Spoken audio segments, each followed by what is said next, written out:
데살로니가 전서 5장 18절 말씀 한 절을 가지고 오늘 범사에 감사하라는 제목으로 은혜를 나누기를 원합니다.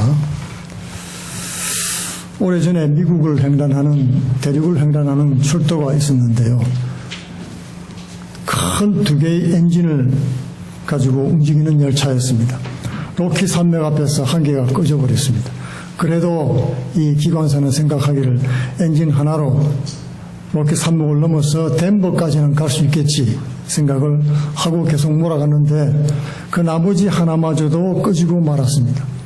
오도 가도 못하게 됐죠. 이제 기관사는 이런 상황을 승객들에게 알려야 됐습니다. 방송을 하는데 이렇게 알렸습니다. 승객 여러분, 두 가지 알릴 뉴스가 있습니다. 한 개는 좋은 소식이고 한 개는 나쁜 소식입니다. 나쁜 소식을 먼저 말씀드리면 두 개의 엔진이 모두 다 꺼져버리고 말았습니다. 그러나 좋은 소식이 하나 있는데 여러분이 타고 있는 것이 비행기가 아니라 기차라는 사실입니다. 비행기를 타고 가다가 엔진이 꺼지면 어떻게 되겠습니까? 죽음이죠. 이렇게 해서 세상사에는 항상 어떤 일에도 좋은 일과 나쁜 일, 밝은 면과 어두운 면이 항상 존재한다는 사실인 것입니다. 여러분, 빛이 있을 때는 밝으니까 좋지요. 그렇지만 빛으로 해서 생기는 어두운 그림자도 존재하는 것입니다. 우리가 살아가는 인생길에는 좋은 소식, 나쁜 소식, 좋은 일, 나쁜 일 늘 번갈아서 오게 되어 있습니다. 언제나 나쁜 일만 일어나는 것도 아니고 좋은 일과 나쁜 일, 행복, 불행, 밝은 날, 어두운 날 언제든지 함께 존재한다는 사실입니다. 그것이 인생입니다. 그렇기 때문에 어떤 일이 일어나든지 하나님의 뜻을 따라서 늘 밝은 쪽을 바라보는 것을 배워야 되는 것입니다. 그래야 감사할 수가 있습니다. 우리의 감사를 통해서 하나님께서 우리 인생을 더 밝은 길로 인도해 주실 수 있는 것입니다. 오늘 감사주의를 맞이해서 감사에 대한 약속들 그리고 참된 의미를 알아보기를 원합니다. We cannot think about Christian faith without the cross. Also, we cannot talk about our faith without thanksgiving. There is no faith without thanksgiving. Thanksgiving is not one of the virtues of our faith. It's the essential element of our Christian faith. Thanksgiving is not an event that does occasionally. The Bible tells us to give thanks anytime and in all circumstances. Today's scripture verses said, "Give thanks in all circumstances, for this is God's will for you in Christ Jesus." 오늘 본문 말씀에는 범사에 감사하라. 이것이 그리스도 예수 안에서 너희를 향하신 하나님의 뜻이라고 말씀을 하고 있습니다. 이는 명령인 것입니다, 여러분. 감사하면 좋을 것이다 라든지 아니면 그렇게 하는 것이 좋지 않겠니 이렇게 권면하는 것도 아니고 그러든지 말든지 택하라 하는 것도 아닙니다. 계명으로 주신 것이에요. 명령이란 뜻입니다. 신명기 16장 13절에서 17절에는 초막절을 지키라고 말씀을 하셨어요. 초막절은 추수감사절 절기입니다. 너희 타작마당과 포도주 털의 소출을 수장한 후에 7일 동안 초막절을 지키라. 이와 같이 감사절은 계명으로 주신 절기인 것입니다. 그러나 감사는 하나님이 가장 기뻐하시는 제사이기도 한 것입니다. 감사 제사입니다. 시편 50편 23절에는 감사로 제사를 드리는 자가 나를 영화롭게 하나니 그 행위를 옳게 하는 자에게 내가 하나님의 구원을 보이리라고 약속하셨습니다. 감사 제사는 하나님을 영화롭게 하신다는 말씀입니다. 또 시편 69편 30절에는 수소를 잡아 드리는 것보다 하나님을 찬송하며 감사 제사를 드리는 것을 더 기쁘게 받으신다고 말씀하셨습니다. 감사 제사는 자원해서 드리는 제사입니다. 죄 때문에 어쩔 수 없이 드리는 제사가 아니고 기뻐서 사랑하는 마음으로 감사로 드리는 자원제인 것입니다. 그것을 하나님이 제일 기뻐하신다고 말씀하셨습니다. 추수감사제는 축제이며 또한 함께 나누는 교회 절기입니다. Thanksgiving is a feast before God. Thanksgiving is joyful celebration to share with our neighbor. Deuteronomy chapter 16:14 says, "The joyful at your feast, you and your sons and your daughters, your manservant and the maidservant, and the Levite, the aliens, the fatherless, and the widows who live in your towns. For 7 days celebrate a feast to the Lord your God, at the place the Lord will choose. When farmer plant a crop that belongs to him, but at the time of the harvest, the crops does not belong to him alone. That's for others too." Leviticus chapter 19, verse 9 to 10 says, "When you reap the harvest of your land, do not reap to the very edge of your field, or gather the gleanings of your harvest. Do not go over your vineyard, and a second time, or pick up the grapes that have fallen. Leave them for the poor and aliens. I am the Lord your God. Every harvest has rights and duties. People in many fields are connected to each other to produce goods. The provider of our life is only our Creator, God." In early church, all the believers were together and had everything in common, selling their possessions and goods. They gave to anyone as he had need. According to the Hebrew chapter 13, verse 16, says the true spirit of thanksgiving is remembering God's salvation and the sharing God's blessing with our neighbors. That is the act of pleasing God and the way of truly worshiping God. Remembering God's salvation and God's salvation also and sharing God's blessing with our neighbor is the act of pleasing God and the way of truly worshiping God. 두 번째로 우리는 우리의 인생이 은혜로 주어졌다는 것을 깨달을 때 감사하게 되는 것입니다.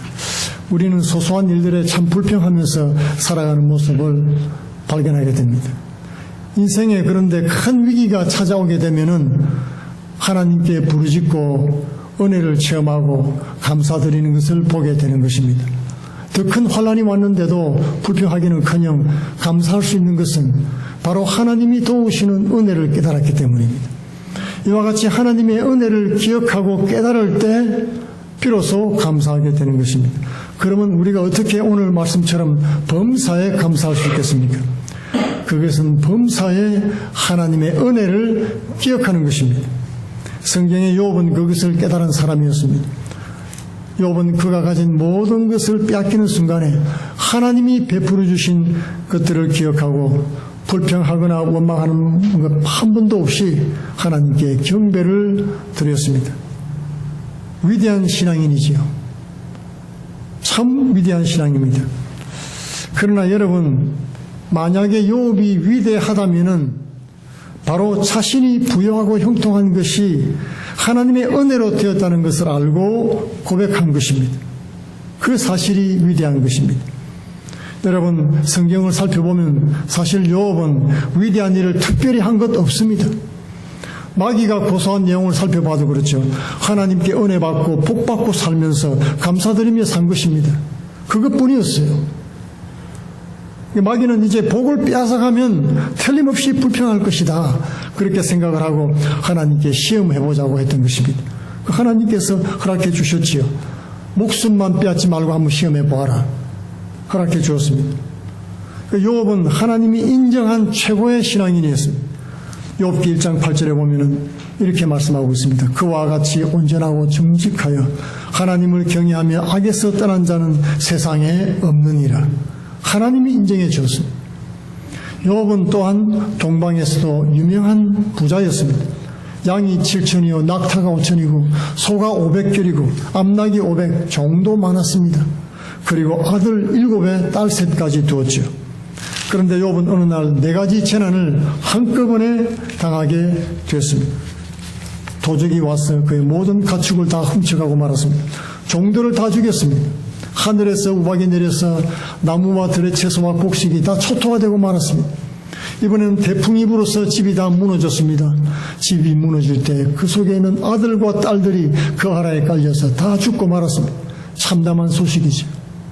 그런데 자신은 머리 끝에서 발끝까지 악창이 나서 죄를 뒤집어 쓰고 앉았습니다. 이유라도 알면 좋겠는데 이유도 모르는 환란을 너무도 고통스럽게 당했던 것입니다. 아우슈비츠 강제 수용소에서 살아온 유대인 정신과 의사 빅톨 베링프랭크라는 사람이 있습니다. 그분이 책을 썼는데 죽음의 수용소라는 책을 쓰면서 그 책에 이런 글을 남겼습니다. 고통은 그 의미를 찾는 순간 더 이상 고통이 아니다. 의미 없는 고통을 당할 때 사람들이 괴롭지 의미 있는 고통은 당할 만하다는 것입니다. 사람들은 뭔가 의미 있는 일을 위해서는 고통을 참지요. 인내하는 것입니다. 고통과 고난의 의미를 발견하면 기꺼이 참고 견딜 수 있습니다. 나의 내 집의 꿈을 이루기 위해서 여러분 긴 세월 허리띠를 졸라매면서 근검절약하기도 하는 것입니다. 농부는 가을의 추수를 위해서 이른 봄부터 긴 여름까지 수고를 참고 견디는 것입니다. 그런데 욥은 자신이 왜 고난을 당하는지 그 이유를 모르고 당하면서 갈등하면서도 하나님을 비난하지 않고 버리지 않았습니다. 그것이 그의 탁월한 신앙이라고 할 수 있는 것입니다. 바로 하나님과 피조물 인간의 차이를 그는 깨달았습니다. 모든 것들이 하나님께로부터 온다는 사실을 깨달았던 것입니다. 하나님은 만물의 주인이시고 인간은 그분의 소유란 사실입니다. 그럴 때 욥은 겉옷을 찢고 머리털을 밀고 땅에 엎드려서 예배했습니다. 그리고 이렇게 말했습니다. 이르되 내가 모태에서 알몸으로 나왔은즉 또한 알몸이 그리로 돌아가올지라. 주시니도 여호와시요 거두시니도 여호와시니 여호와의 이름이 찬송을 받을지로다. 욥은 하나님의 주권을 인정했습니다. 인생의 주권이 하나님께 있다는 것을 깨닫고 그것을 하나님 앞에 고백하고 예배한 것입니다. 사람들은 마치 자기가 다 가져갈 것처럼 착각하고 돈과 자녀에게 집착하는 것을 볼 수 있습니다. 그러나 욥은 모든 것을 내려놓았습니다. 부하든지 쉬하든지 흥하든지 망하든지 그는 늘 하나님 앞에 이 모든 것은 하나님 것이란 사실을 알고 살았다는 것입니다. 그리고는 그가 그것을 잃었을 때 억울해하지 않고 원망하지 않았습니다. 1장 22절에 보면 이 모든 일에 욥이 범죄하지 아니하고 하나님을 향하여 원망하지 아니하니라. 아내가 하나님을 욕하고 죽으라고 저주할 때도 이렇게 말했습니다. 그대의 말이 한 어리석은 자의 말 같도다. 우리가 하나님께 복을 받았은즉 파도받지 아니하겠느냐 하고 이 모든 일에 욥이 입술로 범죄하지 아니하니라. 받은 은혜를 기억하는 사람은 어떠한 상황에서도 감사할 수 있는 믿음의 성도가 될 수 있는 것입니다. When we remember God's grace, we can give thanks to God in any circumstances. A mom brought a Thanksgiving offerings on the day of Thanksgiving. Pastor asked her, what is this for? She said, it's part of my Thanksgiving prayer for my son. He was sick for a long time. I prayed for his healing. How's your son? The mom said, he's dead. Now my God brought him to his kingdom. That's why I want to give my thanks to God. When we realize what is the true meaning of Thanksgiving, we can do thank God in all circumstances. When people forget the grace of God, people start to grumble. In Jesus' parable of vineyard, many workers came to farmers' vineyard in different time, morning, noon, afternoon, even in the evening. Farmer promised 1 denarius with the workers after work. When he gave 1 denarius those who came in the evening, the people came early morning, expected getting more than the other person. But when they got same 1 denarius, they were angry. They felt sorry that they had not been treated properly. They were complaining, comparing, and to others. Immediately, they forgot what is favored from the farmer. We can keep our faith to the Lord when we remember what God did for us. Jesus ordered us, remember what I did for you on the cross, and keep this preach until I come back. Thanksgiving is a flower of grace. It blooms with a graceful heart. Remembering God's grace, let's praise our God with thanksgiving all the times in any circumstances. May God bless you. 범사에 감사라는 것은 하나님의 명령이기도 합니다. 그러나 하나님의 은혜를 깨달은 사람에게는 자연스럽게 피어나는 은혜의 꽃과 같은 것입니다. 하나님의 은혜를 기억하고 어떤 형편에서도 하나님께 감사 찬송 드리는 그런 욥과 같은 복된 인생이 되기를 축원드리겠습니다. 찬송 591장을 드리겠습니다. 찬송 후에